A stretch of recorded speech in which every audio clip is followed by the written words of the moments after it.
Datang dengan status tim termuda dan menjadi tim dengan ranking FIFA 2 terbawah plus sejuta drama yang mengiringi, Indonesia secara luar biasa mampu menunjukkan kalau tim ini nggak bisa dipandang sebelah mata. Bukan soal hasil, melainkan dari sisi permainan. Indonesia membuktikan kalau anak-anak muda ini bisa kok bermain mengimbangi tim-tim yang semula lebih diunggulkan, dan laga melawan Vietnam yang katanya sangar menjadi bukti jika kualitas pemain Indonesia pun sebenarnya cukup oke. Diisi nama-nama pemain keturunan dan berlaga di Eropa, membuat Indonesia akhirnya bisa menunjukkan kalau sepak bola kita enggak seburuk itu.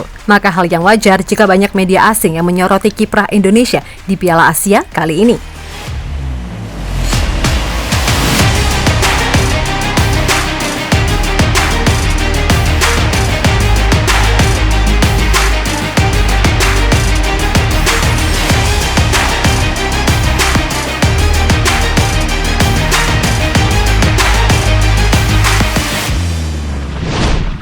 Pelan namun pasti, progres nyata yang dibangun Sinteyong mulai menunjukkan hasilnya, di mana secara permainan Indonesia udah jauh lebih meningkat, meskipun ya masih ada beberapa kesalahan. Wajar, mengingat sebagian besar pemain yang dibawa mayoritas muda, bahkan muda banget. Maka nggak heran dong jika banyak yang ragu Indonesia bakal bisa berbicara banyak, apalagi melihat rentetan hasil uji coba yang ancur-ancuran.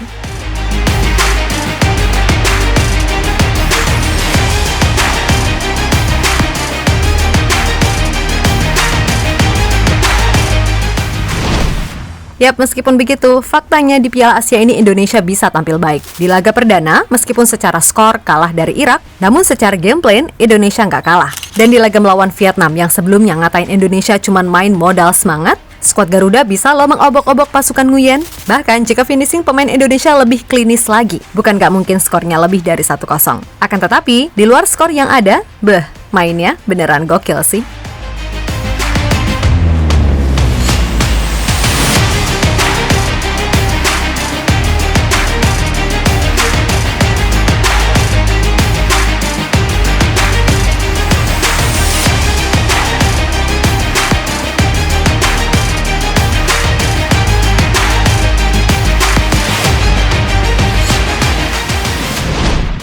Yap, saat ini Indonesia banyak diisi pemain-pemain yang merumput di luar negeri, khususnya Eropa. Dan di pertandingan versus Vietnam, trio barudak Eropa, Sandy Walsh, Jordi Amat, dan Justin Hubner mampu tampil solid. Sandy yang digeser sebagai bek tengah menunjukkan ketenangan yang luar biasa dalam membaca permainan. Lalu Jordi Amat dengan pengalamannya juga berhasil tampil solid setelah di pertandingan-pertandingan sebelumnya banyak menuai kritik karena kerap blunder. Dan juga Justin Hubner, Kapten Wolf U21 itu sekali lagi membuktikan kalau Indonesia beruntung banget punya pemain sepertinya. Tangguh, nggak cengeng, lugas tapi nggak kasar, dan pastinya bikin lawan jiper karena tampangnya yang sangar. Selain itu, jangan lupakan juga peran Asnawi dan Arhan yang tampil nggak kalah oke. Khususnya Asnawi, salut sih sama dia. Dihujat sana-sini dikatain anak emas, namun mampu menjawab itu semua dengan berhasil memikul beban jadi algojo penalti. Kendati ya kelihatan banget kondisinya belum fit 100%, sehingga diganti di babak kedua.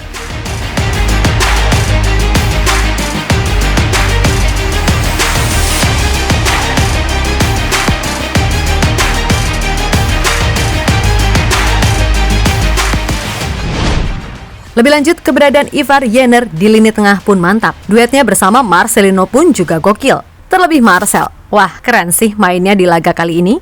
Di laga versus Irak dia cosplay jadi Vini karena golnya mirip. Dan sekarang dia cosplay jadi Gareth Bale yang melakukan soloran mempesona. Rafael Struijk juga jangan dilupakan. Meskipun gak main di posisi naturalnya sebagai winger, namun dari sisi positioning dan cara dia melindungi bola itu udah keren. Hanya saja kadang keputusan akhirnya sering ngawur. Karena ya bagaimanapun dia masih 20 tahun alias masih mentah banget.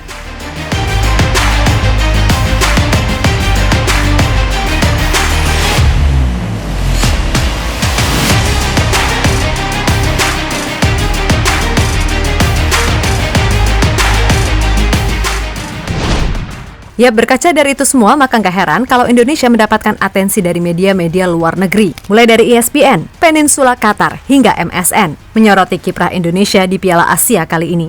Sebab nggak ada yang nyangka kalau tim termuda dan paling diremehkan bisa bermain mengejutkan dan kini berpeluang menciptakan sejarah baru dengan lolos ke 16 besar.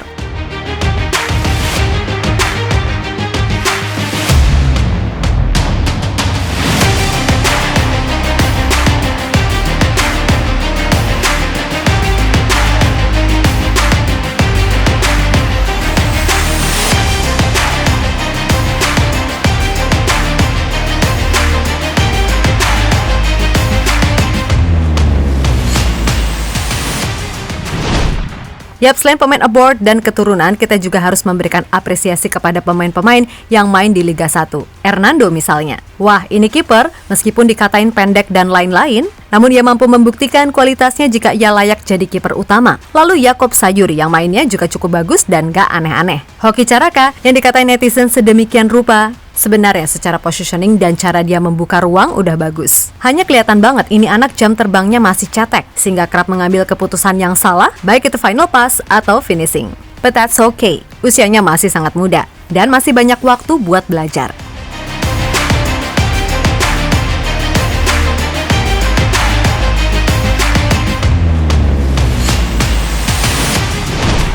Ya, pada akhirnya kita cuma bisa berharap kalau Indonesia bisa memberikan segalanya di laga terakhir versus Jepang nanti. Karena ya pastinya tim Samurai Biru ini bakalan tampil all out usai kalah dari Irak. Untuk itu, ketimbang menghujat dan menghakimi sepihak, mendingan dukung dan doakan. Kemudian kalau coach melakukan ini itu, yang dirasa nggak cocok dengan pemikiran kita, gak usah komen yang aneh-aneh. Apalagi sampai bawa-bawa menyinggul hal di luar sepak bola. Toh, apapun keputusan yang beliau buat pasti udah dipertimbangkan sedemikian rupa. Dan ia pun pasti siap bertanggung jawab soal itu. Oleh karenanya, sekali lagi, ketimbang hujat sana-sini, yuk dukung dan doakan saja. Toh, nggak akan dosa juga kan mendukung bangsa sendiri yang sedang berjuang.